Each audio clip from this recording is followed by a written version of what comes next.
Part 1. The events of the past several days have both shaken my understanding of the world and left me with a disheartened and perplexed disposition.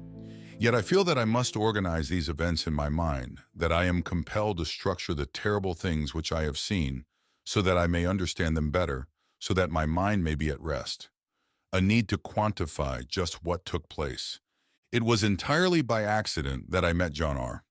It was spring, and the early crocuses were faring well against the last frozen constraints of winter's grip. I was researching an article I was writing for a publication which was, shall we say, less than reputable, when I found myself at the mercy of a small Highland village for the evening. The whole ordeal was frustrating and tiresome, to say the least. I was supposed to be back in Glasgow that night to type up my notes and brush off the fog which often accompanied my writing assignments. Being stranded in a tiny village with one street and a pub inn, which looked like it hadn't been decorated since the Dark Ages, was not my idea of home comfort, especially after a few weeks of constant travel, interminable interviewees, and more than one restless night in a dingy bed and breakfast. There had been a small subsidence one town over, which had made it impossible for the local bus to continue onward, and more importantly to me, carry me to safety. Following several phone calls as I attempted to procure alternative travel arrangements, it became apparent that I was going nowhere until morning. The sleepy pub inn, which was affectionately entitled the Laird of Dungorth, looking like it could fall down on top of me at any moment, complete as it was with warped wooden rafters and a clientele who appeared just as creaky, would have to be my home for the night. After speaking to the owner, a tall, peaked man in his 50s, I was kindly given a small room upstairs which clearly hadn't been slept in or cleaned for some time. Still, the people were nice enough, and after some basic but enjoyable local food, I sat in a cozy armchair by an old open fire in the bar, deciding to kill the boredom with a few pints of local beer and a bottle of wine. The flames danced around before me, and as the evening drew in and the numbing of alcohol took effect, I actually was quite content, almost glad to be in such rustic surroundings. The village may have been somewhat bleak, but against the cold winds outside and a darkening sky, the inn was not without charm. I'm not sure how long he had been sitting there, hypnotized as I was by the heat from under the mantelpiece and a few glasses of red, but it became apparent that I had been joined by another guest at the inn. He sat across from me in a broad and frayed armchair on the other side of the fireplace, sat there gazing at the flickering flames. He was curious in disposition. Outwardly, he appeared to be relatively young, probably in his early 30s, but his persona was swamped in a fragility which one would normally not expect to see in a man of his age. His face glowed in the firelight, carrying with it worry and lines which betrayed an inner turmoil. His eyes defocused, glazed over, and his hands trembling slightly as he warmed them by the burning embers. "Is there a problem?" I heard the words but did not register them until they were repeated. "Excuse me, is there a problem?" The man addressed me in a sharp manner, and I was taken aback by the realization that I had been staring at him for several minutes. "No, not at all," I answered apologetically. I thought I recognized you." As he turned to face me, he displayed in his expression a look of disbelief at my obvious lie, but thankfully not without a small vestige of good humor. "I apologize if I was a little abrupt with you," he said. "It's just that I am sick and tired of people staring at me around here." He raised his voice at the conclusion of his sentence and cast a wide eye around the pub to the few scattered drinkers and lurkers who populated it. I sensed that those present wished to avoid his gaze. We then diverted into an hour or so of small talk. His name was John R., and he was a land acquirement agent from London. He claimed to be appraising a location nearby, which a local farmer was willing to sell off to property developers. But I immediately sensed that he was not comfortable talking about his work. In fact, he quickly changed the focus of the conversation onto me entirely. My job, life, family, anything. It was as if he needed our exchanges to continue in an obviously failed attempt to keep his mind distracted from a hidden anxiety. Each time I attempted to ask a question about him or his life, he would either provide one or two-word answers or ignore them altogether, moving quickly into a question of his own.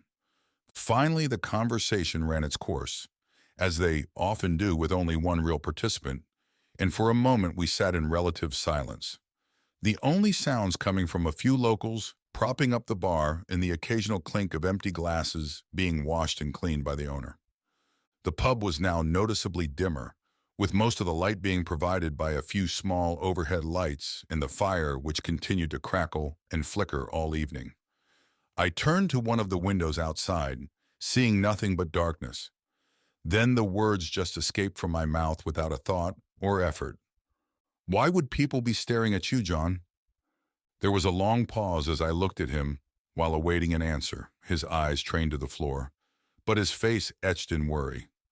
I expected no in-depth response given the curtness of his previous conversation, and so continued drinking my wine when he suddenly replied in a somber tone, "They all know, but they don't have the courage to speak about it." Turning to the few fellow drinkers still in the pub, he then shouted, "They're all afraid." The response from the landlord and his patrons was unusually muted.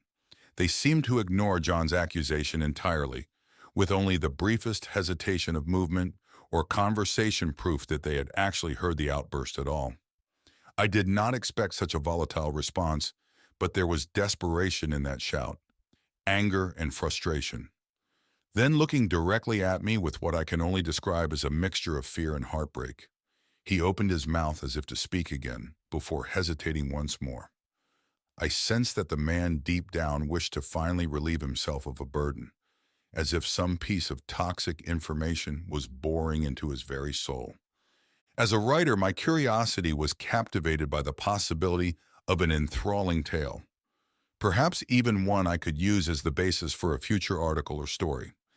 Anticipating that he now only required the slightest push to confide in me, I leaned over and whispered, "What is it?" Filled with conflicting sentiment, I could feel that I was about to become privy to something important, yet by his trembling and anxious demeanor, I dreaded what that something might be. Another moment passed, and it was as if the entire room had fallen under a shadow of palpable silence, those nearby listening from tenebrous and uninviting corners.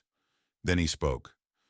"If you'd be kind enough to share your wine with me, I'd be glad to tell you," he said softly. He did not have to say twice. I rose out of my chair and asked at the bar for a second bottle and glass to share with my companion. There was a peculiar hesitancy as the landlord picked up both from the shelf behind him, placing them in front of me. As I returned to my seat, I knew those present were now watching me, and I felt in my bones that there was something uncomfortably stifling about their looks, shadowed, accusatory glances steeped in fear. I poured a glass of wine, of which John drank in one glutinous gulp, a sight I knew well as of a man drowning a malignancy which burns inside. After pouring him another, I sat the bottle between us, waiting for him to tell his story. After looking down at his drink for a moment, he raised his head, staring intently at me as the fire crackled and burned. Then, as if exorcising a burden from his soul, he began. John had initially intended on spending no more than a few days in the village. Even after traveling all day from London, in the evening bringing with it the bite of the Scottish winter, he intended to get started as quickly as possible. The quicker he was finished, the quicker he'd be home. Working for a large property acquisition firm, it was his job to facilitate rich clients in their pursuit of land on which to build on. The individual he was representing at that time was especially interested in buying some farmland with a beautiful country view where they wished to build a large holiday home for their family. The location in question had recently been put on the market by a local farmer who had fallen on difficult times as the economy wilted. John was therefore hired to evaluate the land and negotiate a price, based on the recommendations made by a group of surveyors who had been there the previous week. After checking into the Laird of Dungorth, he drove his car to the farm, which was only a few miles outside of the village. The entire area consisted of large, sprawling fields where crops were grown and animals grazed, a few patches of woodland, and the occasional river or bubbling stream. The negotiations were relatively simple. The farmer, an elderly man by the name of Dale, needed an injection of money as soon as possible to keep the rest of the farm on its feet, while the buying client was enthusiastic about the potential purchase and wished to conclude the deal quickly. Regardless, John was always careful about finalizing a deal before he himself had taken a look at the land. Over the years, he had developed a reputation for delivering exactly what a client wanted, without any nasty surprises after procurement such as land subsidences or other planning difficulties. Although he didn't much enjoy the groundwork of surveying, he was well qualified to spot anything which might cause difficulties at a later date.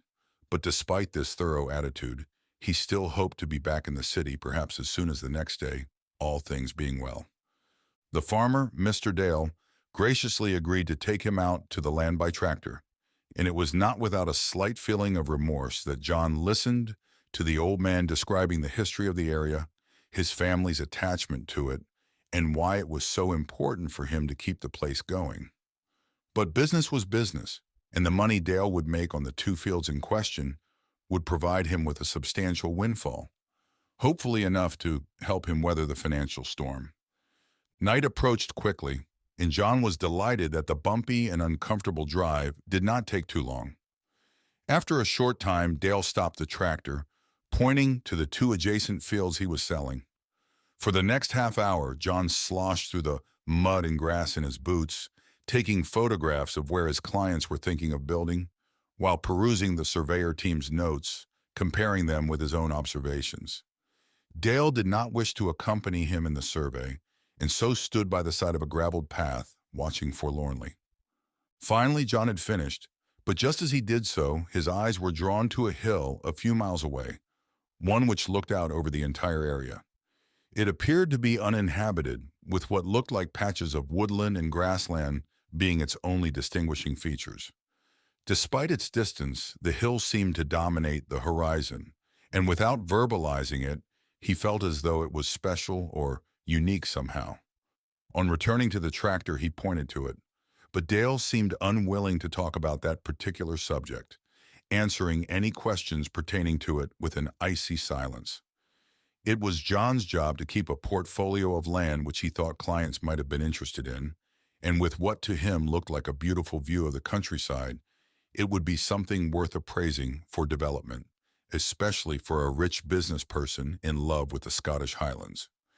On the short journey back to the farm, John felt compelled to continually glance over his shoulder at the hill and was convinced that his professional instincts were telling him to investigate it more closely.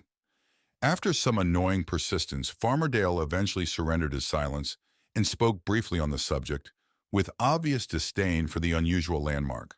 When asked who owned it, even if perhaps Dale himself was the landlord, but at the mere mention of this, the farmer scoffed, saying only, "No one owns that place and no one goes there neither."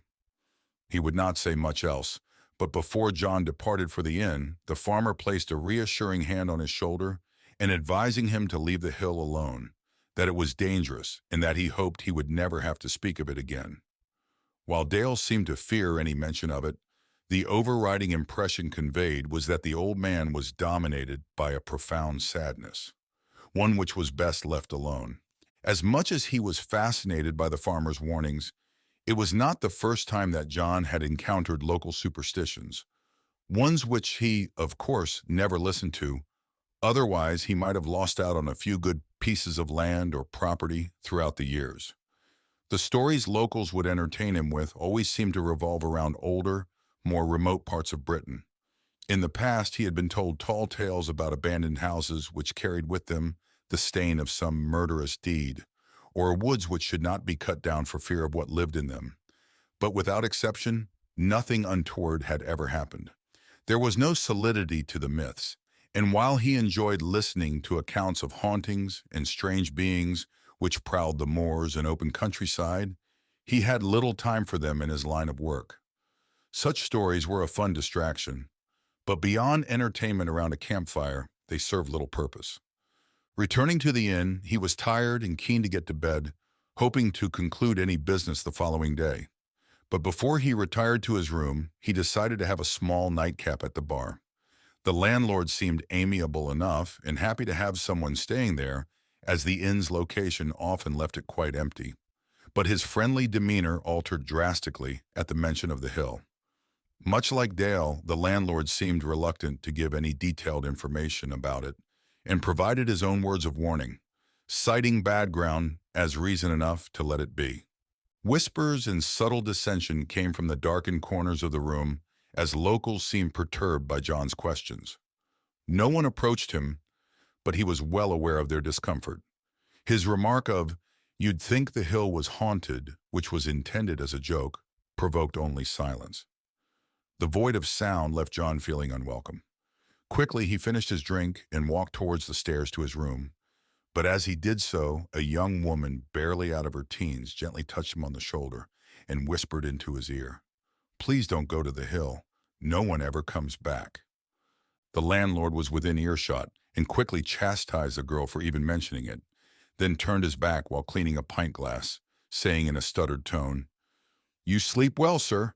I hope you can conclude your business tomorrow and get back down to London quickly." The next day he rose early and made his way downstairs to be greeted once more by the landlord, but the man remained relatively quiet, which John found odd since he had seemed to be quite a talkative fellow when he had first arrived. Dismissing his host as just another individual averse to mornings, John grabbed a light breakfast and then made his way back out to the farm to conclude the purchase of Dale's land.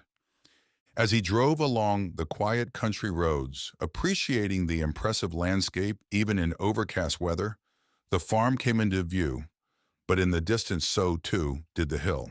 He thought that it seemed a little more prevalent or imposing than the day before, with its crooked structure leaning towards the village in the distance, but quickly shook those feelings from his mind, regarding them as the after effects of the townsfolk and their superstitious behavior. And yet, there was something about that place. With only a few administrative duties left to perform, John was hopeful that he could be finished by noon and then make the long 7 or 8 hour drive back to London, finishing up some loose ends before taking part in his usual routine. On a desk in his apartment sat a 30-year-old bottle of Balvenie malt whiskey, which he would pour a glass from after completing an important deal. This would be accompanied by a cigarette or two, the only time he smoked as he couldn't trust himself to not succumb to the habit. A takeaway meal and the next day off from work, to do as he pleased. These were the times he enjoyed the most. The conclusion of a deal and a little break before, once again, being sent to another remote corner of the British Isles. Sitting in Farmer Dale's cottage, John enjoyed the coziness of the place and its antiquated decorations, which reminded him of his grandmother's house as a child. Many of the facings were original, and he was certain that much of the house must have stemmed back countless generations. Dale himself seemed in a more pleasant mood than the day before, making his guest a cup of tea and a sandwich while John prepared the last of the paperwork. As the old farmer pottered around with a kettle and a pair of cups in hand, John glanced through a nearby window, noticing that the house itself looked out towards the nameless hill a few miles away. Without thinking, he mentioned casually that those at the inn seemed wary of it too. On giving John his tea, Dale sat down at the opposite end of the kitchen table, stirring his cup thoughtfully. There was another silence, similar to that of the evening before, and despite the cozy surroundings, John once again felt uncomfortable. Then, eventually, that unsettling feeling gave way to annoyance. Why should he not simply ask why people were so afraid of it? These were just superstitions, and it was madness to think that in the modern age, people could still be swayed so easily by simple stories. After toying with the idea of remaining quiet, John finally broke the silence. "Mr. Dale, I don't mean to be rude, but ever since I arrived in the village, people seem to be acting strangely about that hill, and they treat me like I've committed a crime just by mentioning it." "Perhaps you did," he replied. "Perhaps you shouldn't have mentioned it at all, son. With all due respect, I just wanted to know who owned it, as I thought it could be good for the area, an exciting property development." "Property development," Mr. Dale scoffed. "The only thing that should be done with that place is that the ground be sowed with salt. It's just a hill. Just a hill." The old farmer trailed off for a moment, looking out of the window towards the uncomfortable subject of their discussion. "Mr. Dale," John said, this time more softly, "I've been to many scenic locations around the UK. I know that some areas have stories, they get a bad name, or just seem a little frightening, but in my experience, I have never come across any of them that couldn't be put down to simple superstition. I'll even prove it. Prove what, lad? Said Mr. Dale, suddenly apprehensive. I fancy a stroll before I head back to London. I think I'll take a look. Standing up abruptly, the farmer appeared now more anxious than angry. His upper lip quivered, and he had the appearance of a man who had been hiding a destructive amount of stress from the outside world, just waiting to be vented. You mustn't go there, he shouted. Please, Mr. Dale, I didn't mean to offend you. John's thoughts now turned back to the deal at hand, and with nothing signed yet, he did not wish to jeopardize it with his curiosity. How would he explain that to his client? The old man slumped back down into his seat as his eyes glazed over, as if fighting a losing battle against an onslaught of terrible memories. I lost my son to that place, he said, trailing off. Oh, God, I'm terribly sorry, Mr. Dale. Please accept my apologies. Let's just forget the whole thing. No, it's not your fault. The old farmer smiled across the table with a sorrowful countenance. No one talks about my boy. I'm not allowed to. The locals think that just speaking about him and the others will somehow bring more misery down to the village. After a brief pause of contemplation, he broke down saying, He was a good lad. We're not built to lose our children. Oh, God. Burying his head in his hands, he began sobbing uncontrollably. John did not know what to say. He could only offer, I'm so sorry. Is there anything I can do? Wiping the tears from his eyes, Dale sat back in his chair mournfully. After a few deep breaths, he composed himself and then spoke, his voice quivering with held-back emotion. No one knows when it started, and no one knows why. What started? Asked John, his compassion now overpowered by his curiosity. I grew up in this village, and even when I was a boy, people didn't have a clue. Sure, they talked about old stories, about a dispute between two powerful families which went back hundreds of years. Dale leaned forward, scratching the graying stubble on his chin before continuing. But no one knew their names, at least no one who was willing to talk about the hill. The deeds to that land are probably sitting in some solicitor's safe with the owner living the high life somewhere, unaware of the price we've all paid. Surely there must be a record of the owners. I'm sure there is, lad, but you won't find anyone around here who wants to know. Over the years, the odd person would ignore the warnings and venture up there. Normally, kids daring one another to have a go, but they never come back. Dale shuffled in his seat uncomfortably as tears began to fill his eyes once more. My boy, he didn't listen. And just like the others, he went up and then he was gone. Surely you went after him? Asked John in disbelief. Yes, I did. I tried to go up there, but as broken by grief as my wife and other children were, they pulled me back from the foot of the hill. They knew it would take me too. So your own son could have been up there, hurt, dying, and you didn't go after him all because of a stupid superstition? The idea that myths and lies could have resulted in a young boy's death enraged John, yet he felt ashamed of himself as soon as the words left his mouth. Dale suddenly flew across the table, grabbing his now unwelcome guest by the collar, battering him against an old stove. Who do you think you're talking to? Dale screamed, his voice shaking John to his core. For an old man, he was still as strong as an ox. For a brief moment, he thought that the farmer was going to hit him, but then just as quickly, Dale relinquished his grip, turning his back. When you have 3 other children to feed and a wife who would be heartbroken, you'd think twice about going up there too. Besides, a few of the boys from the village helped my wife. No one would let me go. Not because they cared about me. Well, maybe some did, but mainly because they live in constant fear of that place, of what's up there, that it might come down and pay us all a visit. Straightening a chair, the old farmer scribbled his signature on the remaining papers and then asked John to leave, which he did after offering his apologies once more. At the door, both men gave their polite goodbyes, with Dale simply adding, "There's an old saying around here. Best leave alone. You'd be wise to listen to it." Despite being shaken by the old farmer's volatile reaction to his inquiries, John was still certain that he wanted to visit the hill. Knowing that those in the village would try to dissuade or even physically restrain him from doing so, he was resolute in driving there immediately from the farm. As he got underway, he thought that perhaps some good could come of it. He could break their fear of that place, but it was more so his stubbornness which now motivated him. He wanted to prove he was right, and if he discovered a piece of land perfect for development in the process, all the better.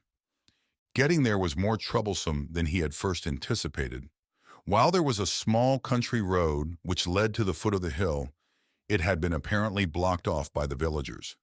An arrangement of large concrete slabs, red bricks, old wooden posts, and other discarded materials had been unceremoniously dumped at either end of the road, making entrance by car an impossibility and by foot only with great difficulty.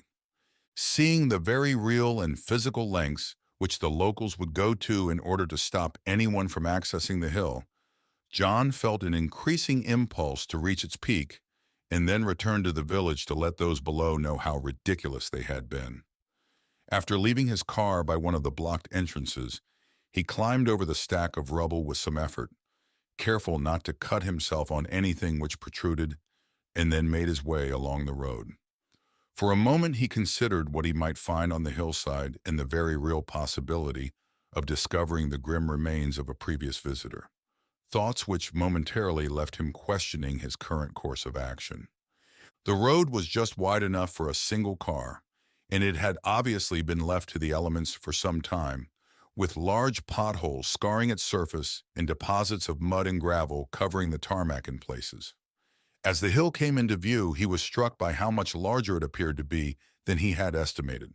From distance, he would have assumed a quick hike to its peak, but looking at its incline arching away from him, he realized that it would probably take around 2 hours to reach its crest, and that was only if a track or at least good footing could be found.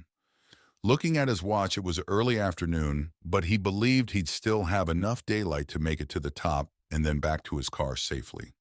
It was there that he began to notice some of the strange landmarks' more peculiar features. It stood quite alone, with no accompanying hills around it, as if it had been left there in isolation, quarantined from the land itself. Its ascent seemed more pronouncedly crooked than it had at distance, asymmetrical, leaning slightly to one side in bizarre fashion, and its surface was covered in sporadic pockets of trees, while wild and untamed collections of long grasses, a tangle of dead yellow strands embraced or strangled by the green shoots of more successful strains invading all around. Most surprising of all was that there was a man-made path which ran up towards the peak, one which he was delighted to discover. It had been spared the onslaught of the wiry and spindly grass which had consumed everything else. For a moment John considered that this was all a hoax and that he was the victim of an elaborate joke, as the path looked well worn as though often used. But then a much darker thought flirted with his rational sensibilities, that the hill itself was leaning inward, enticing visitors, welcoming them to an unknown destination. He quickly dismissed this notion and continued on. An old gate blocked the way. It was wooden, but had obviously been subjected to the ravages of the Scottish weather for some time, as its surface was partially eaten away by green moss and mold. As it creaked open, John stepped over the threshold, and as the gate closed behind him, a shiver ran up his spine, accompanied by a mild, nauseous feeling in his throat. If he had been superstitious himself, he would have said that the place was bad, that the air seemed foul, but he was not easily affected by such thoughts. It was more likely that something he had eaten had not agreed with him, rather than the hill itself acting upon his nerves. Wandering up the path, he attempted to make as good time as possible. The idea of making his way back down at night was not one to be relished. With unsure and unseen footing, and as the afternoon sky was already a little dimmer than it had been at noon, he marched up the hill with intent, excited to take in the view from the top. The incline increased slightly, and with it, so did the sporadic nature of his surroundings. The long grass had claimed everything bar the path, and as clumps of trees occasionally flanked him, he could now appreciate why the locals had come to fear such a place. The reeds of dead grass and ivy encircling each trunk suggesting malevolent purpose. Some of the trees had even fallen over, taking unusual positions at steep angles, appearing as if they had been pulled into the earth, broken by the fingers of grass which had clung to the husks of wood like a very real leviathan. But while the idea was fanciful, somehow the hillside did indeed feel wrong, unnatural in places, and as John ascended it, a coldness began to creep up his arms. He had hiked before, and in his job had often been required to brave the wilderness while evaluating land. But this felt different. It was as if the land was affecting the temperature rather than the weather, making it increasingly difficult to ignore the oppressive atmosphere of the hill. Stopping for a moment, he rubbed his arms hastily to warm them, pausing to appraise his progress. He was astonished by how far he had actually climbed. He had been walking for no more than 20 minutes, but looking in the direction he had come from, he must have been at least halfway up the hillside. But how could he be? At every evaluation of the hill's size, it seemed to confound the previous conclusion. It was as if the place was warped somehow.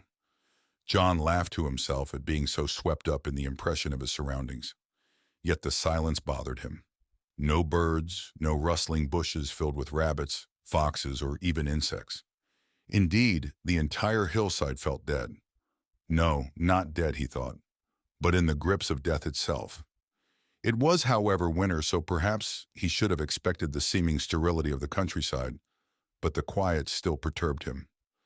Then another unusual phenomenon came to his attention, an inconsistency, something which contradicted his own memory, his very faculties. The path behind was now different. While climbing, John had been amazed by how overgrown the hillside was compared to the track leading upward. This led him to suspect that it was perhaps used regularly, but on looking down the hill, it now appeared to be engulfed by the wandering hands of nature, perhaps not completely, but certainly to a far greater degree than it had been before. The grass swept over it, while bushes and trees leaned in nearby, suggesting a more rugged terrain than he had initially noticed. Yet the path ahead lay clear. Looking to the world outside and down below, everything appeared distant somehow, almost synthetic in appearance. The colors were not as vivid. The meadows which populated the valleys had forgone their vibrancy, and the sky itself filtered down towards the ground with what John could only describe as false light. He struggled to dismiss the unwelcome feelings he was experiencing, and while he continued on for a time, as he climbed, the nausea from when he had first stepped foot onto the hillside returned. The cold sensation which had enveloped his extremities had progressed like a disease, penetrating his insides and chilling him to the bone. John had tried his best to reach the peak, but he was no fool. He knew that not a month passed without a report on the news about an inexperienced walker or climber going missing on a remote mountain. And while the hill was a seemingly more humble prospect, he was now willing to accept defeat, even welcoming it. The surroundings felt menacing, and his current physical condition was enough to cause retreat. Though he had not reached the summit, John decided that if he still made it back to the village after being on the hillside, that would be enough to dispute their superstitions. Perhaps he would return in the summer to evaluate the land, considering his decision to be a postponement rather than an admission of failure. Entertaining the notion that the locals may have been right all along was not something he wished to do. There would have to be evidence of his adventure, of course. Taking out of his pocket a camera phone, which he used to document his work, John began to shiver as once again an icy sensation crept up through his arms, provoking a desire to be warmed by the fire back at the inn. With a few artificial clicks, he photographed the surrounding hill, then as a joke took a picture of himself, forcing a smile with a tangle of grass and trees as a backdrop. What he saw when he viewed the pictures sent chills through his body. The first photographs of the area turned out as expected, but the last betrayed something through the bushes behind him, what looked like a building of some description.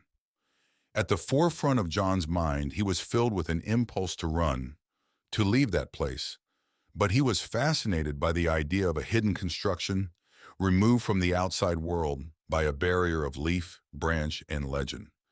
Taking a deep breath, he crept quietly through the twisted grass, pulling the leaves of a large, low-hanging tree to the side. There, sitting on that hillside where locals feared to tread, lay what looked like an old chapel or church. One small steeple reached upward to the sky, with large stained-glass windows, many of which were broken, dotting the shell of the gray stone building, speaking of days more prominent and glad. John's heart raced at the sight of it. Perhaps this was the reason why the hill had been tarnished with superstition and myth. An old abandoned church was certainly a fertile foundation for frightening tales. Yet the church itself did not banish his own feelings of caution. As he broke through a layer of leaves, grass, and climbing ivy, he could not help but respond to his nerves. Sweat began to drip down his face while his heart pumped blood with an unsettling, unstable rhythm. Leaving the hill was still his intention, but as he drew closer to the stone archway which sheltered the church door within it, he surmised that the locals would be more open to his conventional explanation of why people feared the place, if they knew that he had been inside. Without seeing the interior of the church, the villagers could once again spin stories and falsehoods about what remained hidden. The door was a dark brown oak with scratched decorative metal black strips adorning its surface, but unfortunately it seemed locked. John gave it a few good solid shoves with his hands, and then surprisingly, with a groan of countless years, it creaked open slightly, creating a space just big enough for him to slide through. Peering in through the gap, he could see that the church floor was covered in fallen masonry from the roof above. A large collection of stones lay piled up behind the door. Their collective weight had held it shut, and although they had given way in part, they still provided enough resistance to stop it from opening completely. Cold, musty air escaped from inside, smelling stale and of stone long since abandoned. For a moment, John considered what he should do. Such an old building left to rot for decades, if not centuries, could prove dangerous. But the desire still burned deep within him to prove that he had bravely seen all that could be seen, that there were no ghosts or ghouls there, only fragments of a forgotten history. Taking out his phone, he poked his hand through the gap in the door and took a few photographs with the flash. The light lit up the entire hall inside, showing it to be filled with rubble from an obviously failing roof. But at the back of the room, there lay what appeared to be an altar of some kind. From his vantage point, it looked to be made of stone, resting on a raised step several feet high. Above it, John was thrilled by the presence of an inscription of some kind carved into the back wall, but unfortunately, he could not decipher the lettering from the doorway. Sighing, he knew that the only way to read it would be to go inside. The concern of being injured or trapped by anything falling from above was paramount, but his curiosity was now in full flight, his enthusiasm quelling both the sickness in his stomach and the icy numbing of his extremities. After once more debating the risks, John decided that he would be as quiet as possible so as to reduce any risk of a cave-in. He just had to look. Taking a deep breath, he managed to squeeze through the opening with a little effort to the darkness inside. Using a small light on the back of his phone, he was now better situated to survey his surroundings in greater detail. The air was significantly colder, stinging the back of his throat as he inhaled. And though he had expected the interior to be cooler than the outside due to the volume of stone used in the building's construction, the church in reality felt more like a crypt than any place of worship. Stepping as carefully as he could, trying not to disturb or dislodge the large piles of rubble on the floor, John kept his eyes trained on the roof overhead, nervous that any loud noise might bring a piece of masonry down on the top of him. The extent of the damage now became clear, with the occasional small shard of light penetrating the darkness from a few open, wound-like holes above. However, the hall remained surprisingly dim. John found this curious as he felt that the interior around him should have been more visible somehow. It was as if the light was being absorbed by the darkened corners of the hall, but he immediately dismissed this notion as fanciful and cited his escalating imagination as good a reason as any to keep his nerves in check. Isolated and unknown environments could cloud even the most rational of minds. After climbing over two substantial piles of rubble, being careful to avoid several large sharp pieces of broken wood jutting out from underneath. He finally found himself at the rear of the church hall. There lay the altar, a table carved from stone and smoothed by attentive and devoted hands. It was easy to imagine how frightening a priest from the Dark Ages would have seemed, poised up there spouting fearsome tales from an unenlightened position, foaming at the mouth about damnation and demonic forces preying on the souls of the weak. A sense of elation and excitement filled John's mind.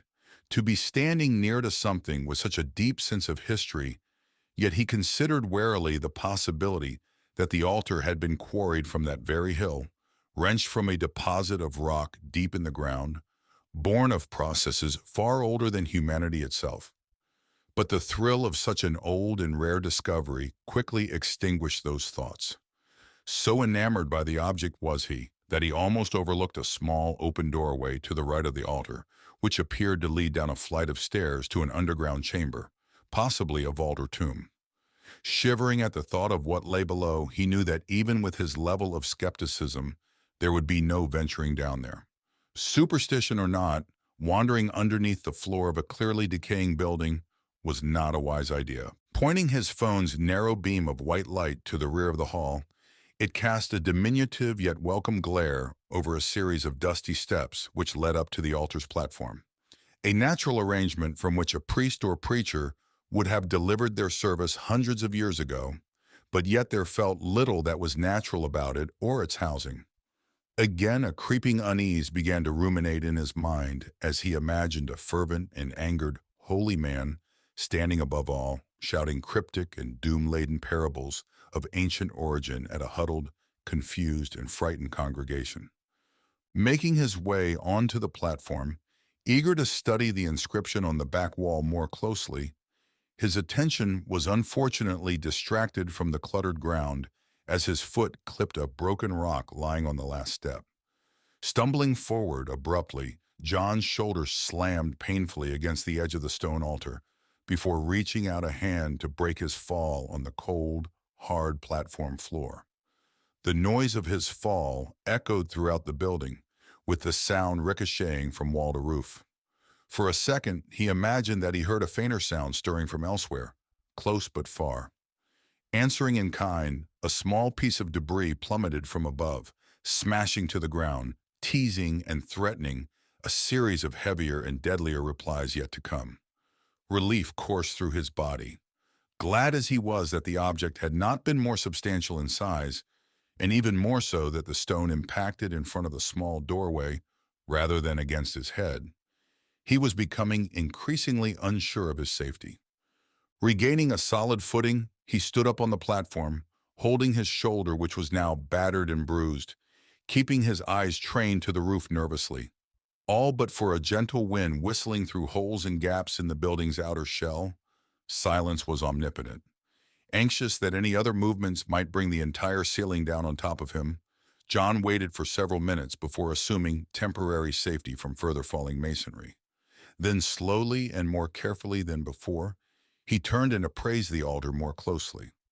Religious iconography dotted its sides along with strange, jagged symbols which he did not quite recognize. It was easy to imagine a communion of sorts being given from there, each member of the congregation somberly approaching, disheveled and malnourished, receiving a blessing from a stern priest who spoke more of wrath than of love. John would happily concede to anyone that he was not the most creative or imaginative in nature. But there in that forgotten place, he was surprised by how vivid his impressions were. He could almost see those who would have worshipped there, pallid faces sheltering from the bitter cold of winter, bodies withered by the fruitless produce of a poor harvest, yet fear of something extraordinary and undefined, suffocating their every thought. Yes, the church was such a decrepit little place that it was easy for the mind to populate it with the ghosts of lamented souls. Of course, he had no way of knowing how correct or inaccurate his assumptions were. Shirking off the shivers of a wandering mind and laughing to himself for being so easily affected by the place, John's gaze finally fell upon the inscription carved above, into the back wall. Reaching out, he ran his fingers over the dips and rough edges left by the author's chisel. It was clear that the message on the wall was out of place, rushed as it was with each letter unaligned with those which came before it, suggesting them to be the product of someone hurried, wishing to spend as little time within the church as possible. Standing back, the light from his phone now illuminated the words which came sharply into focus, reading, "Those who dwelt in Dungorth took this hill in 1472. In 1481, we gave it back, in hope that those we disturbed will forgive us our trespasses." Contemplating the meaning of the inscription, he stood motionless once more, as the fearfully apologetic wording began to gently disturb him. Either the region was one of struggle, having been previously settled by another clan, or perhaps the original inhabitants of the hill shared a preoccupation with myth and superstition with their modern counterparts in the village below. At first, the noise did not filter entirely into his awareness. It was only when repeated with uneven rhythm that his mind recognized its nature. Still facing the inscription, his back turned towards the church hall, the creeping cold sensation he had experienced outside returned sharply to his arms. His body quivered in retaliation to the temperature, which had nosedived at an alarming rate, his breath visible in panicked puffs in front of his face. John's flesh crawled once more with fear, as the sound of one foot scuffing a stone floor nearby was slowly followed by another. But who would be in such a place? Not one of the villagers, not with their superstitions and stories of warning and omen about the hillside. The footsteps felt close, and as his confidence diminished, John's thoughts now fled simply to escape. As the noise increased in volume, threatening proximity, it was clear that he would have to rush past whoever stood there to make it to the door. There was nothing left for it. He had to push the jarring fear, which now gripped him, out of his mind. Slowly he turned to face whoever was behind him. For a moment he thought that he would be faced by the strained faces of those from his imagination. But the hall was devoid of life. Empty, yet still the sound of feet scuffing cold stone, like sandpaper on skin, filled the air. John's frozen gasp rang out as something moved in the corner of his eye. Turning quickly to the darkened doorway which led underneath, the head of an indecipherable figure moved as its body raised up slowly with each shuffling step from below. Terror coursed through his veins to such a degree that his rationality melted away only to be replaced by pure instinct. As he burst into a sprint, jumping off the platform leaving altar and inscription behind, he felt a deep and unyielding fear tear at his insides. Stumbling as he landed, the impact dislodged more debris from above as several pieces of large stone smashed into the church floor, one narrowly missing his head by only a few inches. The exit drew ever closer, and fevered thoughts now filled his mind as he scrambled over and through piles of ruined and forgotten sediment, dead skin cast off by the ancient building without remorse. For a moment he felt surrounded, impressed upon by a man of the cloth preaching of sin and ancient evil, while a pitiable and diminished congregation huddled together in fear of what walked nearby. As the footsteps scuffed the dirt and dust-ridden floor, John's clarity of mind returned, and as he began to climb up a large pile of broken wood and stone, the door to safety on the other side, his curiosity calmed his nerves momentarily. The dread he felt in his stomach told him to continue onward, out into the open, away from that place. But his need to know was relentless. He had to look. Taking a deep breath, he turned cautiously towards the altar, slowly casting the light from his phone towards the darkened staircase. The air in the hall now grew colder, John's panicked breath visible in the dim light. Darkness seemed to cloud his vision, yet what he could decipher was unmistakable. A tall figure now stood in the doorway, but a deep impression of tortured and perverted humanity emanated from it. Both man and thing exchanged a long and silent stare. Then a croaking string of syllables emerged from the figure's mouth, a language long forgotten, and while its precise definition eluded John's understanding, the contempt which it spoke of did not. The shape in the doorway now moved forward, and as it intimated its sullen movements, John cried out in terror, haphazardly clinging to the rubble, attempting to reach its summit, and then make his way to the door. Now he did not care for silence, his clambering movements echoing throughout the hall, several pieces of stone plunging once more from the roof. As he reached the top of the mound, at the very last moment, he peered above, only to see a rock as large as a man hurtling towards him. Jumping for his life, he tumbled down the other side of the debris pile.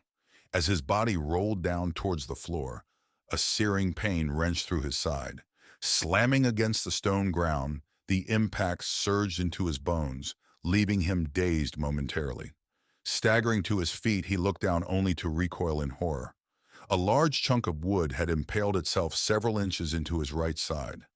Blood poured from the wound as he almost instinctively pulled at the piece of wood, it grating against his insides before finally being removed. He let out an anguished scream, but as he did so, he turned to a noise from behind. The pain in his side was agony, but the sight he beheld was worse than any sensation. The figure in the door was writhing on its belly, dragging itself at an impossible speed over the rubble and towards him. Its body blackened, the bandaged remnants of a white shroud sliding over the jagged surface with ease. Stumbling in shock, John was paralyzed with fear. Then the realization took him. Escape was close. Limping badly towards the door, its slight opening now within grasp, he shoved his body through the gap into the light outside. The door pressed and prodded at the wound in his side, sending strikes of pain piercing through his abdomen. With one last push, he screamed, the force of his momentum causing him to fall to the ground outside. Looking up through the gap stared the entombed figure with its face sneering from inside, its arm outstretched, spitting a vile and deafening groan out into the retreating sunshine. John did not take his time to observe the creature. He staggered once more to his feet, his hand now drenched in blood as it clenched the open wound in his side. Moving as quickly from that place as he could, leaving the church grounds behind, he was sure that he could hear voices from deep inside as he fled, the yells and vitriolic protests of long-since gone clergy and congregation, mocking, resentful, and despised. In his haste, he had lost track of his direction, unfamiliar with the surroundings. In the grip of panic, he limped on as fast as he could, but disorientation took him, and before he was aware of how or why, he found himself surrounded by a maze of broken and toppled gravestones. Dizzied and gasping for air, he no longer cared where he was, just as long as he could leave the church and its attendant behind. After catching his breath, he began to negotiate the old cemetery, some headstones large and looming while others humble and ruined. Then, as if suffering the effects of an unknown poison, the world began to spin, and as he tried to catch his breath once more, the stones took on an ominous and menacing form, towering above, blocking out the light, staring forcefully down at him. It was not a graveyard which he now stood in, but a ring of warped stones several feet high. They had weathered many storms, ancient and forgotten, long before the first brick had been laid of that adulterated church. Feeling compelled to somehow become closer to one of them, he reached out a hand, touching its moss-covered surface. Flashes of a hidden past now filled his mind, as he felt overcome with faintness. His vision clouded and the world began to spin as an abrupt nausea swamped his senses, one which was so intense that it knocked him to his knees. And though he struggled valiantly against its grip, within seconds he crumpled to the ground, the wound in his side heaving and throbbing with each beat of his heart. Lying on his back, staring above, the sky seemed to pulse and everything around became distorted, as though he were detached from the world, viewing it through a thick and warped lens of glass. The light curved inward unnaturally, and the veil of the world drew back as John gazed into the abyss behind. Awareness left him. Part 2. He awoke to the silence of the earth. Wisps of broken grass touched his cheek as the wind carried them away to an unknown destination. The sky was black, while no truly living thing stirred. John did not know how long he had been unconscious, but the blanket of stars above left him in no doubt that it had been for at least several hours. The sickness remained, though not as potent, but the wound in his side still wept blood. Rising to his feet, it became clear that his body was still under the effects of whatever was on that hill. In the intoxication of it, the world still possessed a fluid, watery form, but on closing his eyes for a moment, he felt that he had somehow become accustomed to it, at least to the point where he could gain his bearing and find a route to escape. Luck was on his side as the moon was present above, albeit only as a partial, waning crescent. This provided him with enough illumination to gauge the strange world and its shapes which surrounded him. He was unsure if he remained where he had fallen as the ancient standing stones, which he remembered vividly and with no little sense of dread, were nowhere to be seen. But as he stood there with his hand vainly attempting to stem the blood from his side, a frightening realization crept towards him. John found it difficult to convey to me in simple words what that was, but he described it as the rules of nature upturned. Nothing seemed to make sense. For a moment he did not know who he was, why he was there, and what abominable source was causing such illness in him. He seemed to retain the knowledge of the hill and a memory of the church, but his thoughts were turbulent and disconnected. Fleeting moments of identity would quickly be surpassed and replaced by utter confusion. But regardless of the affliction, one constant remained. His instincts pleaded with him to leave that place immediately. But in this fragile state of mind, he could not tell which way would lead him down to the land below, and which route would send him upward to whoever or whatever sat on the summit. The sensory intoxication was an experience unlike any other. The world unraveled. A smell of sickness tinged the air. Whether it was his own vomit or the illness playing tricks, he did not know. But within that stench there was something else. A smell of dampness mixed with the unsettling scent of burnt hair. It became so strong that it began to sting John's eyes, which only furthered his disorientation. Though his eyes were clouded by tears and the world seemed wrong, he now sensed what he could only describe as a presence. The musty smell increased in potency, and as it did, John let out a cough. The response to the noise was distinct, and though he believed that it was impossible to know the mind of someone, something approached, and it did so with malice and hatred as its companions.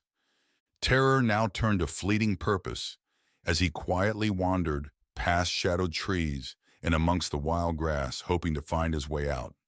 Staggering as he fumbled his way through the darkness, the pain in his side grew, and thoughts of dying out there on the hill, never to be found by his loved ones, became apparent. For a moment he thought that he would collapse once more. But while the sickness intensified, it was now accompanied by the sound of dead grass and wilted flora being thrust aside, as something trudged through the undergrowth nearby. John's vision was now so poor that he could not tell which way was forward and which back, and in fleeting moments of clarity he felt repulsed by the idea of ending up back at the church or the stones, or graves, unsure of what they had been. He was utterly lost, and something which called that hideous hillside home now approached. Be still. But silence nor darkness could shield him. No realm of oblivion could provide obscurity, for a wickedness as old as the earth now stalked a man who once laughed in the face of superstition and myth. The air grew denser, and what little light the sliver of moon above provided diminished as though it were being sucked deep into the ground with no escape. Then nothing. The noise of branches and grass being broken and pushed aside ceased, and in its place a void of sound, almost unbearable. At the end of his nerves, John could feel any remaining vestige of hope or escape abandon him. It was close, its breath could be felt upon the air, foul, rancid, as of something which long ago lived and yet had not relinquished the desire to cause hurt and pain. Then movement. Dead leaves cracked under its weight, the long grass which had seemed so impenetrable, so dominant, now torn and broken with each shuffling stride. The only thought in John's mind now was to hide. Slowly, his breath stuttered, and quietly gasping, he sank into the long grass, and there he lay, silent, terrified. The presence was closer still, and in the darkness he thought that at times he could see the vague shape of a figure wandering just out of reach. It circled slowly, coming closer then retreating, as if searching the ground meticulously. Then finally the sound of its cumbersome footsteps grew distant and then ceased. John breathed a sigh of relief. Then a hand touched his face. Survival now took him, and with a yell of utter terror, he rolled onto his side. Searing pain ran through his body as his own weight and motion thrust an uneven piece of ground deep into his wound. A low groan escaped from whatever monstrosity stood before him. And then, without knowing which way to proceed, John became motivated by a new impetus, jumping to his feet and bolting in a random direction, hoping beyond hope that it would lead out of that madness, that nightmare. Trees and grass flew by in the pitch black of night. A thick miasma of sickness and burnt hair encircled everything, eliciting convulsive retching as he ran. At last he knew where he was. He had his bearing, and it was one which he hoped he would never possess again. The church loomed tall and twisted before him. Something hurtled through the trees behind, and in a moment it would be upon him. At least he knew which direction to go, running as he did to the side, towards the path which he had ascended earlier in the day, a worn track which would lead him to safety. But the land appeared unfamiliar and unnatural. The very shape and construction of his environment seemed to have bent to an unknown and malevolent mind. He had to continue on to get away from what pursued him. The path must have been in that direction. Then finally he broke through a line of bushes and trees into a clearing. His heart sank to depths he did not know. There stood the church once more, but it appeared different somehow. By night the building seemed to possess a more sinister and bizarrely altered form from its daytime persona. For a moment John imagined its steeple to be not of rock, stone, or concrete, but of vine and earth and wood, spiraling towards a heaven which had long since spatted out at the world. The rustle of trodden leaves approached once more as he stumbled and gasped for air. The pain from his wound was now almost unbearable, each step forward accompanied by an internal blinding, tearing sensation. Forced to flee across the face of the church by his stalker, John moved as best he could, staggering and limping, weak and exhausted, entering a thick network of brambles and thorns. His clothes caught as the barbed appendages of the plants scratched at his face and arms. It was no use, he could not outrun what was coming. Looking over his shoulder, someone was clearly ripping through the branches only a few feet behind. Fear coursed through John's veins as his stalker now bore down on him. Letting out a cry of pain and anguish, the thing amongst the branches seemed to stop for a moment, observing him struggle, his hands cut and grazed by thorns. John pulled and grabbed at the thicket in front, trying to escape, and then to chill his bones once, the figure behind stared, letting out a harrowing groan, somewhere between a laugh and a sigh of satisfaction. It began moving at great speed, breaking through the entangled cage of thorns and branches with ease, closing in quickly. With a scream of pain and disbelief, John finally broke free of the thorn's embrace, but despair haunted him. There the church stood once more, almost mocking, twisted and warped in ways that no human architect could conceive of. Staggering with little fight left, he moved past the church once more as his assailant broke through the tree line, rushing towards him. John increased his pace as best he could, but by now he could muster little speed. The heavens now opened, and swaths of liquid poured over the church, flowing to the ground beneath, which quickly became sodden and waterlogged. John's strength diminished as he fell to his knees, admitting defeat as a hunted animal relents at the end. Then salvation. From far away shone a light, one which beamed and broke through the almost impenetrable surrounding thickets. Something to hold on to hope, an anchor to follow, a light from outside that terrible hill. As the sound of his pursuer neared, scrambling across the grass in darkness, one last surge of energy awoke John from his terrible fate. The sight of light and life reignited what small vestige of hope remained. He screamed in agony as he lifted himself to his feet, the rain now lashing down upon him, drenched to the bone, pouring into the hole in his side. But it did not matter. All that mattered was that light and the safety which it promised. Limping as quickly as he could in its direction, he thrust himself into the vines and branches of the entangled woodland. Fear overriding any pain brought about as thorns scratched and cut at his skin. Yet he was making progress, and the light began to loom larger and larger, vibrant and sustaining. It was clear now that he was heading downhill, and as the momentum of his trajectory caused stumble and fall after fall, it also increased his speed markedly. Flashes of memories not his own once again invaded his mind. Thoughts of anger and hatred filled his vision. Images of the church never empty yet absent of the living. As the priest reared his hands, so bowed the congregation's heads. Confusion was beginning to seep into him again, and the smell of burnt hair once more filled the world around. Though cumbersome, his stalker could be heard increasing pace, yet it seemed more agitated than it had before. Angered, perhaps even frustrated. John felt sick with panic, the blood now pouring from the wound in his side, unimpeded. Just as the light seemed closest, the promise of redemption, safety, and escape loomed near. He flew down a steep incline of grass, slipping in the wet mud and tumbled at speed to the ground. Pain, exhaustion, and hopelessness ruled supreme as his body, already battered and bruised, came to rest on top of a large fallen tree trunk. The clambering footsteps drew near, and as they did so, John thought to himself that he and that which he laid upon had both been victims of a cruel and hidden evil which called that hillside home. "Come on, son! Get up! Get up!" a voice yelled in the darkness, almost drowned out by the now fervent breaking of ground and grass behind.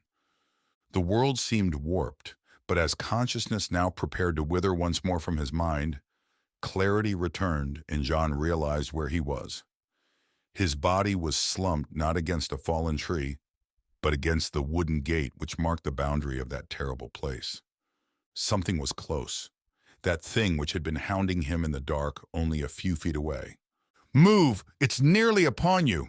cried the now familiar voice of Dale.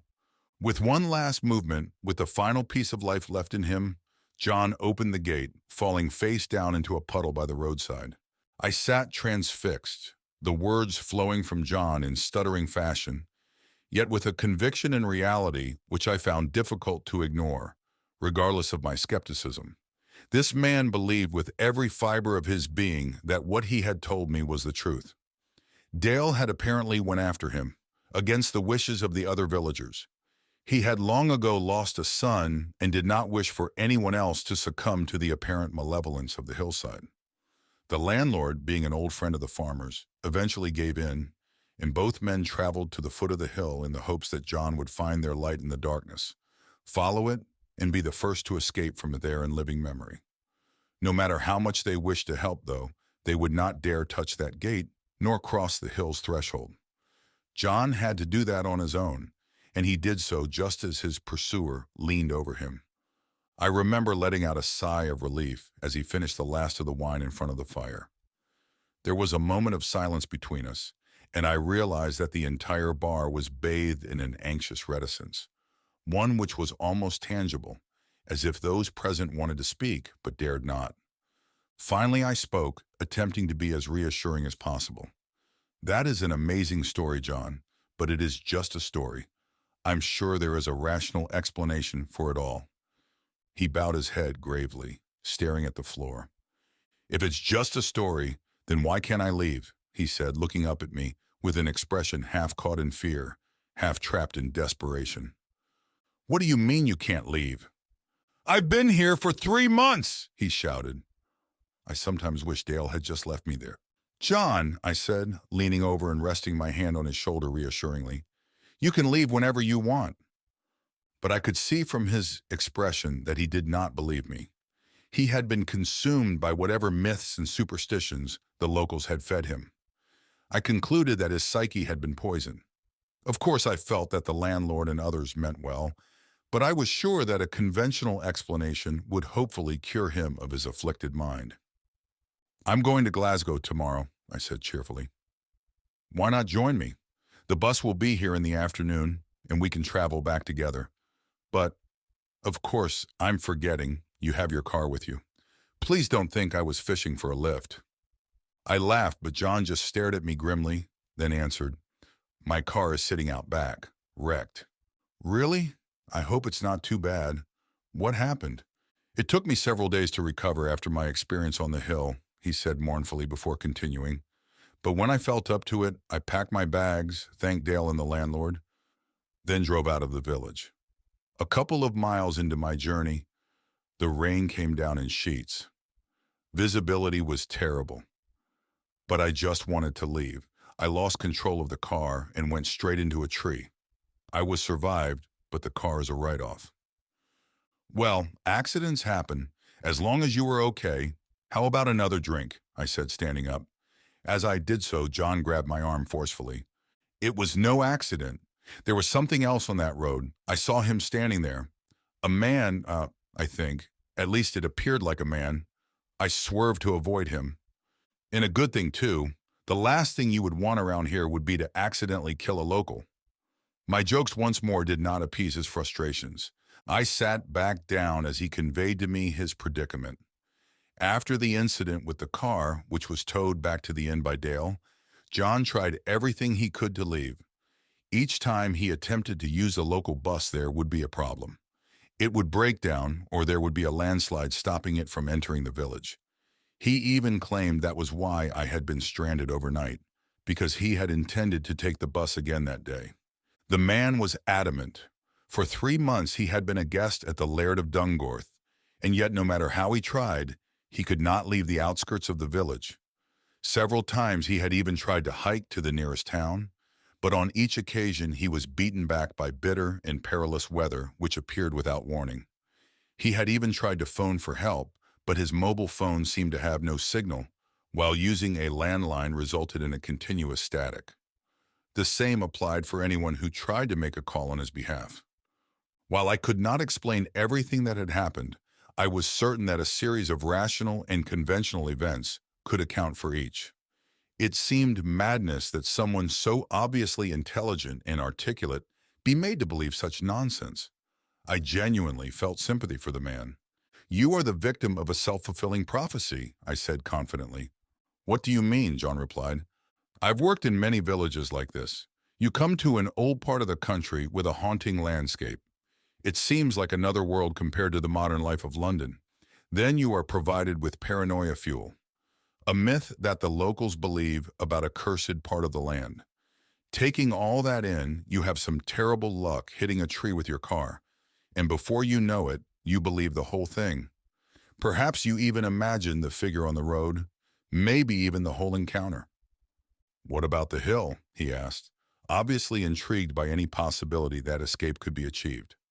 "Probably a placebo effect from all the stories you've heard. That, or, who knows, maybe you had food poisoning or a virus of some kind and hallucinated the entire thing. Maybe there's even some nut up there living in that church." It was obvious that he remained unconvinced, but I felt that it was my duty to take this poor soul out of that village, back to Glasgow, where he could hopefully make arrangements to get home.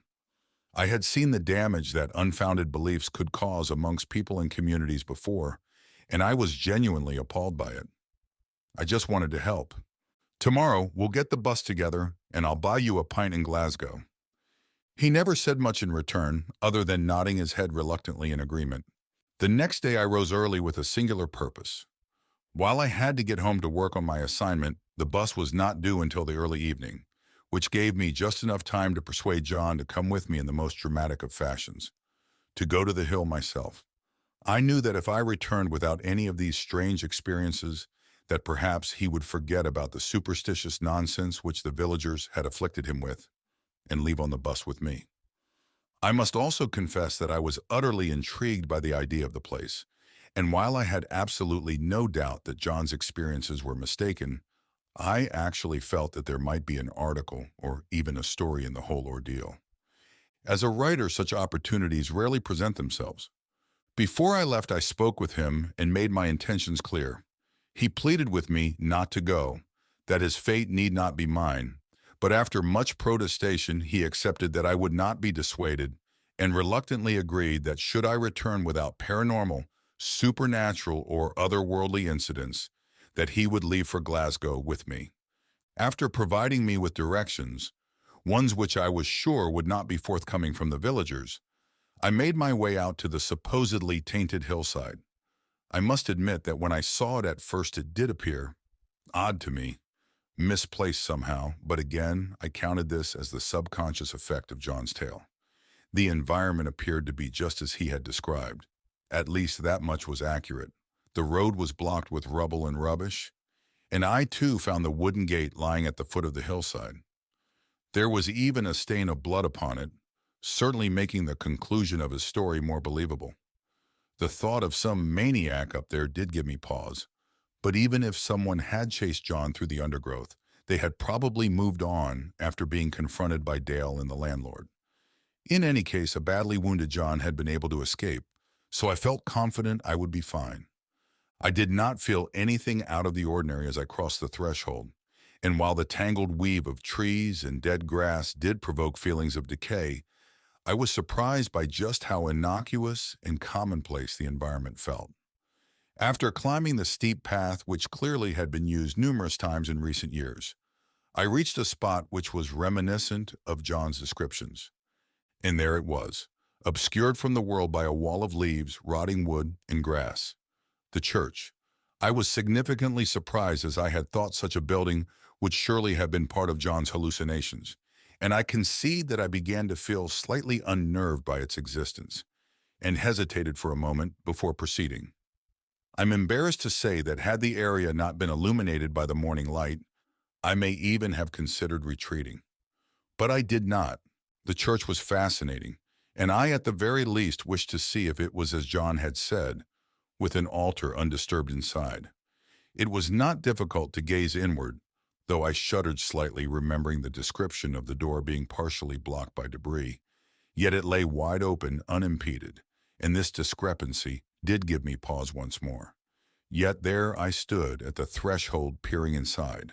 It was exactly as he had described, the floor strewn with rubble from a failing roof, the altar raised up ahead, an inscription, which by now I had no doubt did indeed read as John had stated, in the doorway leading downstairs to an unknown destination. You must understand that at no point did I genuinely think that something supernatural resided there. The very idea seemed laughable. But I did begin to question my safety. Thoughts of a hermit or mentally deranged recluse living under a remote church did not fill me with confidence. "Hello, is anyone there?" I shouted, my voice echoing up towards the rafters above.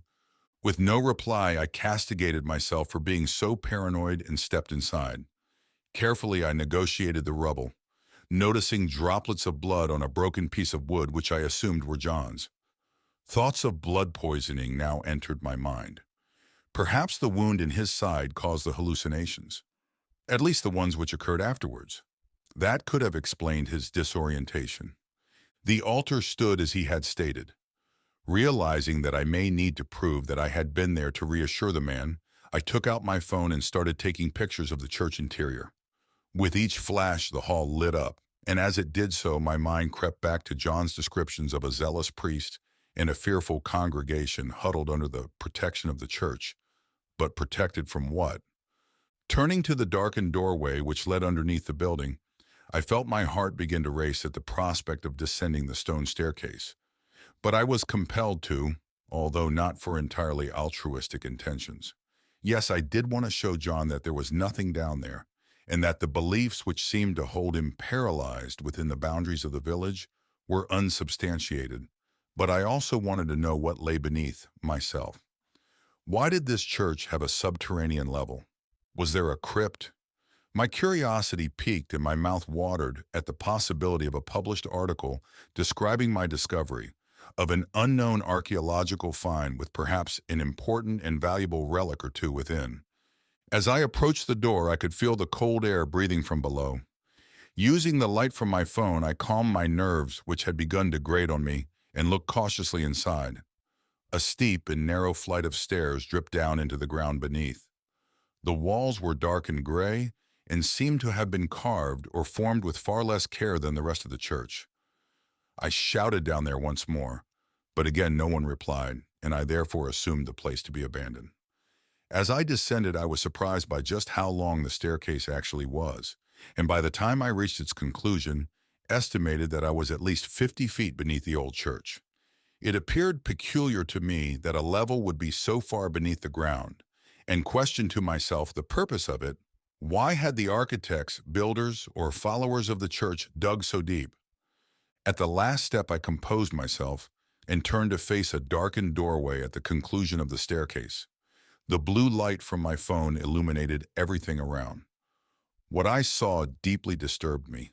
A large room, the floor littered with rags, stone, and human bones. I could not tell how many bodies had been left to rot there, for they were too numerous. The chill in the air was pronounced, and I felt frozen to the core not just by the cold of the stone which surrounded me, but by the sorrowful feeling I felt inside. It was almost as if I could imagine people huddled down there, spending their last moments hidden from the sun. The very impression I had was that they had died there, yet I did not know why I was so convinced of this. Taking a few pictures, I then entered what I can only describe as a mass grave. I was careful to not disturb the bones, but I am ashamed to say that I felt the crunch of a few underfoot. To the right lay a doorway leading into another chamber, and while I did not wish to disturb the tomb any more than I already had, I felt compelled to know the entire story. That is, what else was down there. Above the doorway sat a stone cherub, carved with a degree of artistic flair, putting it at odds with the room full of bones, but the childlike face wore a strange grin upon it. Not of joy or playfulness, but of taunting and sadomasochistic indulgence. The very sight of it left me with a feeling of revulsion, and so I quickly entered the other chamber to be removed from its gaze. Inside was a large room, much grander than the one before. I could tell immediately that something of importance to those who had built the church had once been housed there. The walls were adorned with beautifully carved symbols, some Christian, but many of a nature I could not identify. In the center of the room lay a block of solid stone, 3 feet across. A large hole lay to its side. On the rock was the following inscription: "Here lies the Father, loved by some, hated by many." As I pondered the epitaph, I peered into the hole. The grave was vacant, but I was glad that I had seen it before walking around the room, as it was deep and wide enough to have given me a nasty fall. Being stranded down there with a broken leg was not something that I wished to consider. The dirt inside the grave was stained black by what looked like a deposit of charcoal throughout, and the fringe of the hole was surrounded by a circular pile of dirt. I assumed that grave robbers, or perhaps those who had hated the man, had removed his body long ago. The air of the place was beginning to affect me intensely. Each breath inward was jagged and cold, and the discomfort was such that I decided I had seen enough. While taking a few pictures to document the tomb before leaving, the flash from my phone brought something on the floor into sharp focus. Covered in earth and dirt lay a book which poked out slightly from the ground. Gently blowing the dust from it, I carefully lifted it up, resting the book on top of the makeshift gravestone. The binding was ancient, peeling slightly as I ran my hand over it. The dark red cover, which I could not identify the material out of which it had been made, spoke of time gone by and of stories lost yet important. Deep down I knew that such an item should be removed carefully and studied by scholars.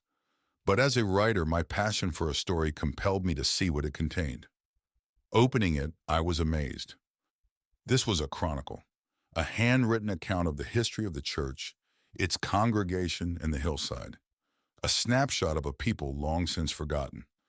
It was written in a linguistically confused tone, as the wording seemed to be a mix of Old Scots English and phrases in a language unfamiliar to me, one which I assumed to be Celtic or Gaelic in origin.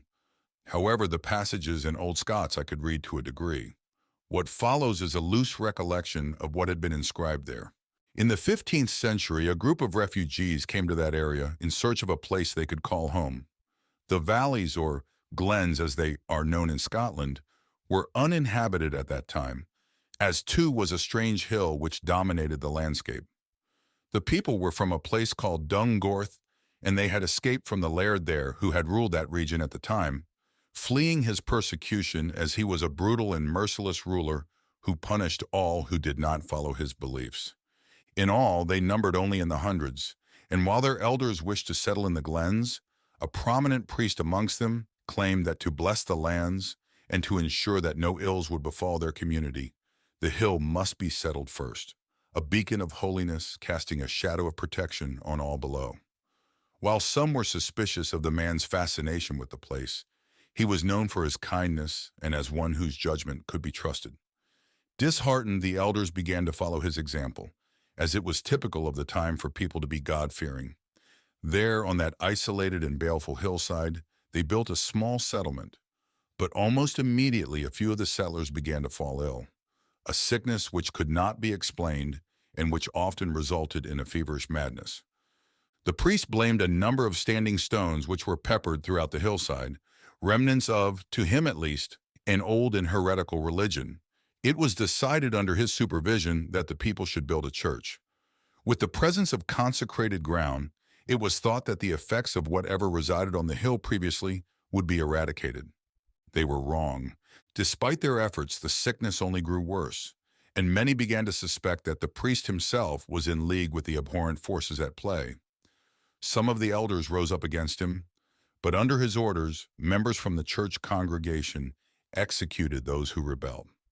Fearing for their lives, many of the settlers, who were outraged by the priest and his followers, fled in the night, escorting the remaining elders to the lands below. Most made it off of the hill, but some returned wailing and frightened, believing themselves to have been stalked by uncertain and unearthly figures in the woods, unable to escape. To save their lives, they pledged undying fellowship to the priest and his church. Claiming to be receiving visions from the Almighty himself, the holy man assured the villagers that if they carried out his explicit instructions, that they would all be saved.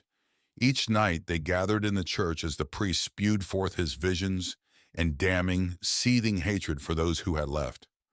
It became clear to some that he had gone mad, but by then the man had formed a strict and brutally loyal conclave of followers who hung on every word and prophecy, making any rebellion sure to be a violent, bloody, and uncertain one.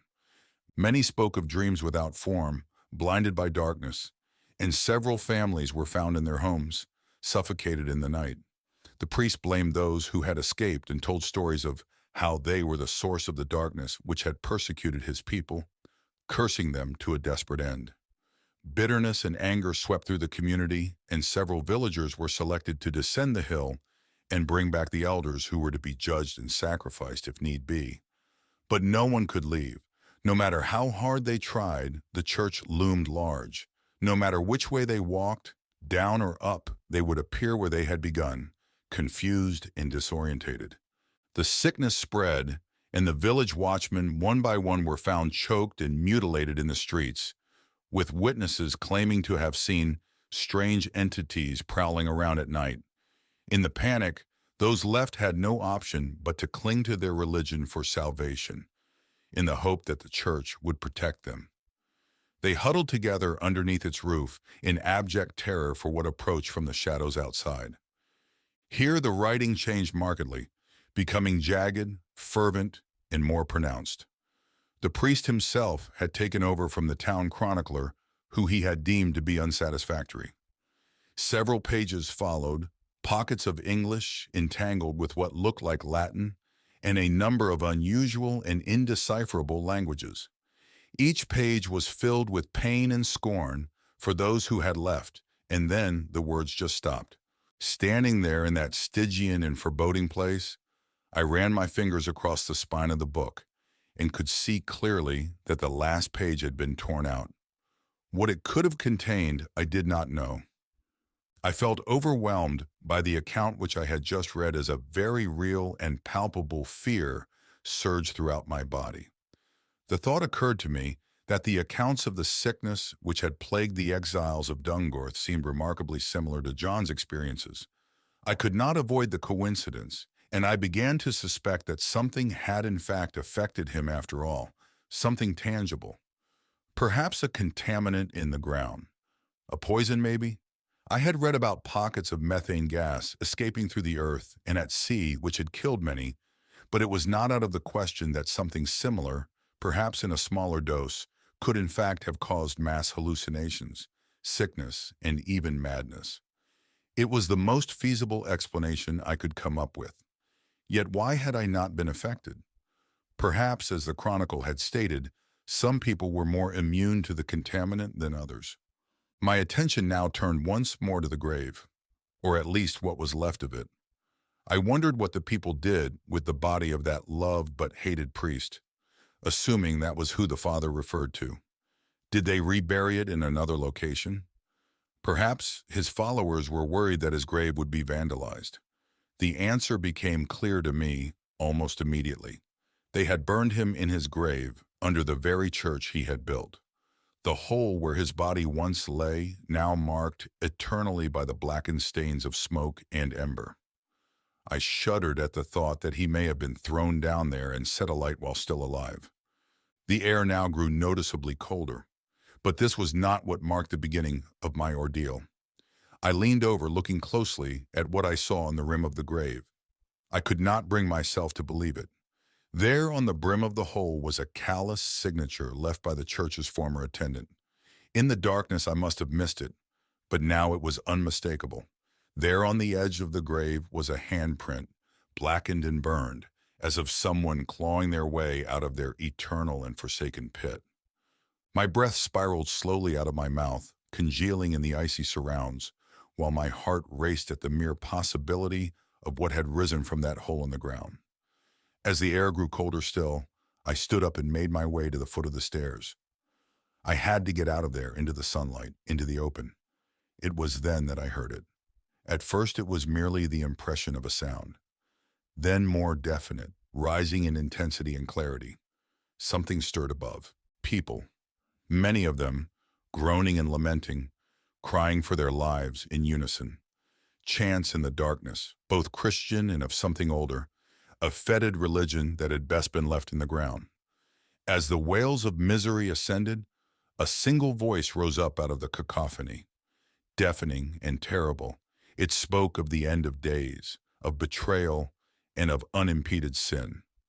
The voice yelled and screamed, renouncing all who did not listen, a vengeful sermon from that stone altar above. I cannot put the fear I felt into words. Alone in the cold darkness of a defiled crypt, with no way out other than up and into that church hall where something hideous now relived, forgotten in terrible times. The screams grew louder as the banging and scuffing of feet rushed towards the staircase, towards where I stood. Such pain in those voices, I ran in terror as they flew down the ancient staircase towards me.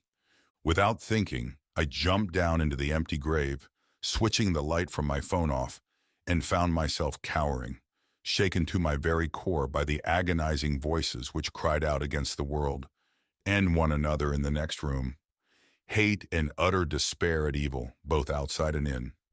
The roar of agony increased. Men, women, children weeping and cursing a God they believed had forsaken them. Accusations, persecution, and the tearing of flesh. Then silence. I clung to the bottom of that charred grave with my fingernails etched into the soil. Any skepticism I had for unseen and hidden forces had receded. Shaking violently in the cold bleakness, I waited for several minutes before switching the light of my phone back on. Peering over the brim of the grave, I pulled myself silently onto the floor. The rooms were empty, all but for the broken bones and skulls of countless lives ruined by whatever evil lay in that hillside. I finally plucked up the courage, and with nerves shredded and belief shattered, I climbed the stairs slowly, scared rigid at the thought of what might be waiting for me at the top. But it was my only way out, and I would be damned if I was going to end my days the way those poor people had, cowering deep below, and the hall was empty. As quietly as possible, I crossed the room, negotiating debris and rubble quickly but quietly, cutting through an oppressive silence, finally exiting through the doorway to the open air. Once out of the church, I fell to my knees, quivering with anxiety as I tried to process the entire experience. My mind then flew back to what had been in that grave, and more importantly, where it was now. Then I knew. Running as fast as I could through bushes and thickets, I reached the path quickly, unimpeded by whatever evil had blocked the cellar's escape. But I did not stop, half filled with terror at what might have been in pursuit, and half pleading for my instincts to be wrong. The air burned in my lungs as I rushed down the path. Within minutes, the wooden gate was in sight, and I was off of that wretched hill, a place I would never tread again. Not for money, not for a story, not for anything. I would have breathed a sigh of relief at this thought, but that was not in my mind. I had to get back to the inn as quickly as possible. Continuing to run as fast as I could, I fought exhaustion in the limits of my own body, and after a time across field and hedgerow, finally the Laird of Dungarth Inn came into view. Staggering towards the old building, it was then that I heard it. Screams of agony, of terror, and for mercy. I knew instantly where and by whom. A newfound jolt of stamina found me as I broke into a sprint once more, bursting through the doors into the bar. There the room lay in silence. Villagers sat staring at their drinks while the landlord himself stood motionless, his eyes pointed to the ground.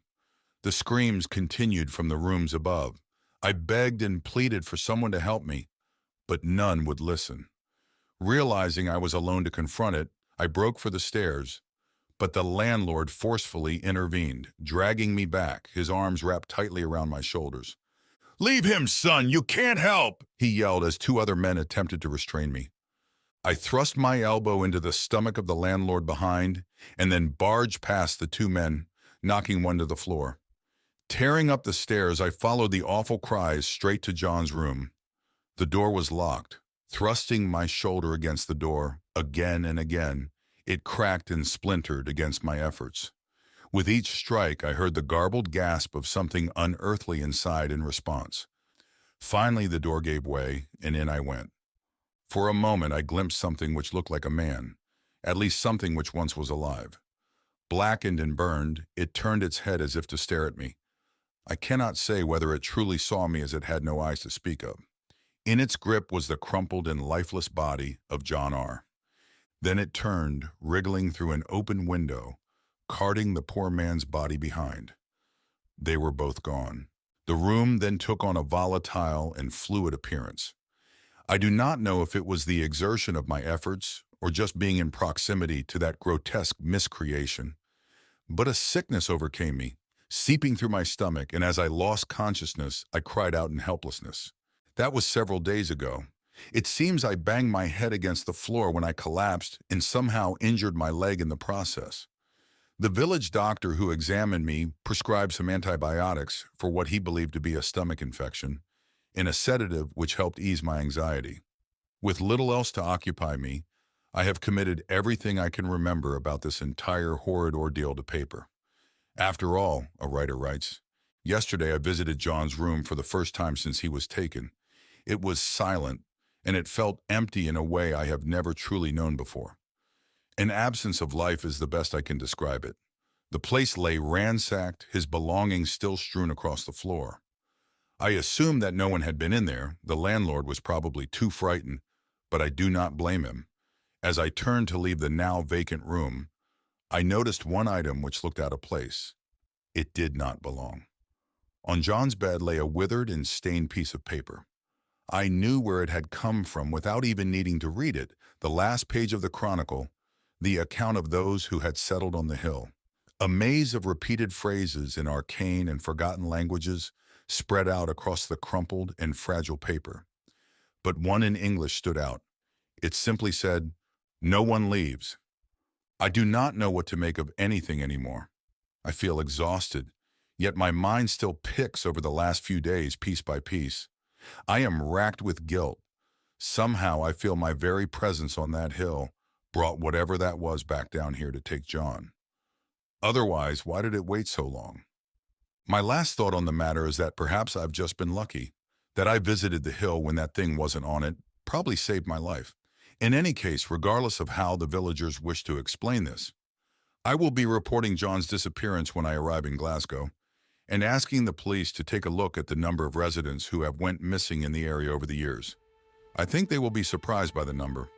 Home seems a million miles away, but I know that I will be there shortly, to my own bed, another world far away from the events of the past few days. Perhaps there I will be able to put this madness into context. I have never been so homesick. Hopefully, I will be there in a matter of hours. Although, the bus out of the village is running a little late.